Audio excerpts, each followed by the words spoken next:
पहा, आजच्या जो जमान्यात आहे, आजकालच्या ज्या जमान्यात आहे, आपल्याला सुख आहे पण आपल्याला समाधान नाही, आणि समाधान नसल्यामुळं आपल्याला ते सुख आपल्याला दिसत नाही.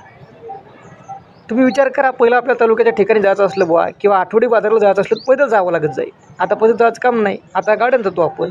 पहिलं शेताकडे जायचं असलं तर पैदल जावं लागत जाईल, 2-2 किलोमीटर पैदल जावं लागत जाईल. आता आपण गाडी घेऊन भरपूर जातो. मग सुख आहे का नाही? आहे सुख. गाडी आली म्हणजे सुख आलं. पहिलं शेतात मरणाचं तण व्हायचं, मग ते आपल्याला निदावं लागत जाईल. आता फवारा मारतो आपण, तणनाशक शिकतो, मग सुख आलं का नाही? सुख आलं. आहे का नाही? पहिले बैल होते आपल्याकडे, आता बैल राहिले नाही, आता ट्रॅक्टर आले. म्हणजे 4 दिवसाचं काम, जे 8 दिवसाचं काम होतं ते 2 घंट्यावर काम आलं. मग सुख आलं का नाही? सुख आहे. पहिलं कोणाच्या लग्नाला जायचं असलं किंवा सासरवाडीला जायचं असलं तर बैलगाडी घेऊन जावं लागत जाईल. आता लग्नाला जायचं असलं की 4 व्हीलर नेतो. मग सुख आहे का नाही?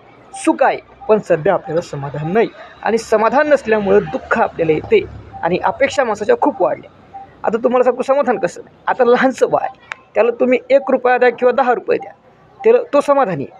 त्याला आपण जर 1 रुपया द्याल तरी तो 1 रुपयात समाधानी आहे, आणि त्याला 10 रुपये दिले तरी ते 10 रुपयात समाधानी आहे. आपलं तसं नाही आहे.